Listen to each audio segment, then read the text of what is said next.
Imagine this: you've spent the weekend mowing, trimming, and edging your lawn to keep it neat.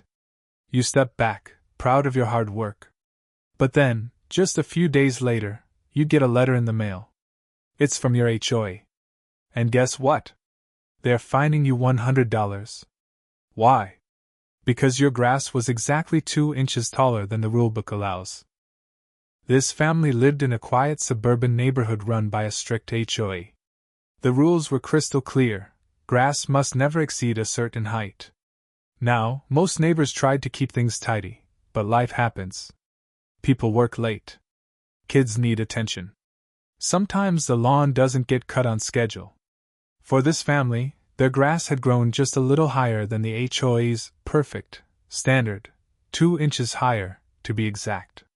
And instead of sending a friendly reminder, the HOA jumped straight to punishment. They mailed out a $100 fine, calling it a violation of community standards. The family was stunned. It wasn't like their yard was overgrown or abandoned. It wasn't hurting anyone. In fact, most people driving by wouldn't even notice. But to the HOA, those 2 inches were apparently a crime against neighborhood order. The story really heated up when the family decided to push back.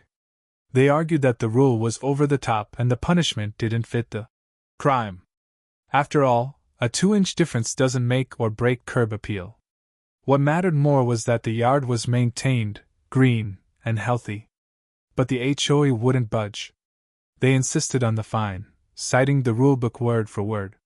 The family felt cornered: either pay up or risk even bigger penalties, like additional fines or even legal trouble. Neighbors began to take sides. Some agreed with the HOA, saying, "Rules are rules." Others thought the whole thing was insane, proof that the HOA cared more about control than community. In the end, the family reluctantly paid the $100. They didn't want the fight to spiral into something worse.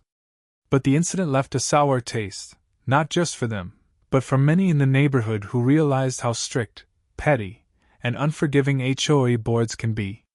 And that's the lesson here: sometimes the battle isn't about grass, paint colors, or fences. It's about power, control, and how far an HOA is willing to go to enforce their version of perfection. So next time you mow your lawn, just remember, those extra 2 inches might cost you more than you think.